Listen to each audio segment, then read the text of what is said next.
নির্বাচন সামনে রেখে চলছে প্রার্থীদের প্রচারণা। প্রতি বছর নির্বাচনে রাজনৈতিক দলগুলো একজন শীর্ষ নেতাকে সামনে রেখে প্রচারণা করলেও এবার ব্যতিক্রম বাংলাদেশ জামায়াত ইসলামী। দলটির নেতৃত্বে গঠিত 10 দলীয় জোটে এবার সেভাবে কাউকে সামনে রাখা হয়নি।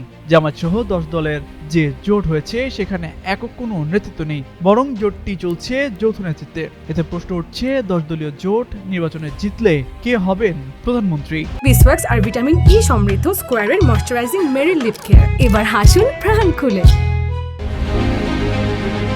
এই জোটে 10 দলের মধ্যে জামায়াত, বাংলাদেশ খিলাফত মজলিস, নেজামে ইসলাম পার্টি ও বাংলাদেশ খিলাফত আন্দোলন, এই 5টি দল ইসলামপন্থী। বাকি 5টি দল জাতীয় নাগরিক পার্টি বা এনসিপি, লিবারেল ডেমোক্রেটিক পার্টি বা এলডিপি, আমার বাংলাদেশ পার্টি এবি পার্টি, জাতীয় গণতান্ত্রিক পার্টি বা জাগপা এবং বাংলাদেশ ডেভেলপমেন্ট পার্টি। তবে এই জোট নির্বাচনে জয়ী হলে প্রধানমন্ত্রী কে হবেন কিংবা নির্বাচনে বিরোধী দলে বসলে বিরোধী দলীয় নেতা কে হবেন সেটাও নির্ধারিত হয়নি। ফলে অস্পষ্ট নেতৃত্ব এবং দলীয় রূপরেখা নিয়ে এই জোট নির্বাচনের মাঠে বিএনপির কতটা শক্ত প্রতিদ্বন্দ্বী হয়ে উঠবে এটা নিয়ে রয়েছে সংশয়।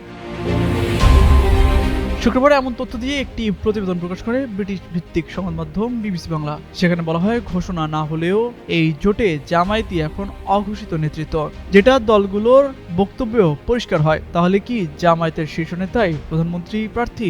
এমন প্রশ্নে জাতীয় নাগরিক পার্টির জ্যেষ্ঠ যুগ্ম আহ্বায়ক আরিফুল ইসলাম আদিব বলেন, শীর্ষ নেতা, প্রধানমন্ত্রী বা বিরোধী দলীয় নেতা এসব নিয়ে দলগুলোর মধ্যে কোনো আলোচনা হয়নি। সাধারণত ধরে নেওয়া হয় যে দলের বেশি সংসদ সদস্য জয়ী হন তারাই প্রধানমন্ত্রী হওয়ার ক্ষেত্রে অগ্রাধিকার পান। জামায়াত ইসলামীর কেন্দ্রীয় সেক্রেটারি জেনারেল মিয়া গোলাম পরওয়ার জানান, নির্বাচন হয়ে গেলে পরে যাদের সঙ্গে সমঝোতা হয়েছে তারা কে কতটি আসন পেয়েছে সেটা দেখা হবে। তখন সেটার ভিত্তিতেই শীর্ষ নেতারা সিদ্ধান্ত নেবেন। তবে দলের পক্ষ থেকে জামায়াতের শীর্ষ নেতাকেই সামনে রাখা হবে বলে জানান তিনি।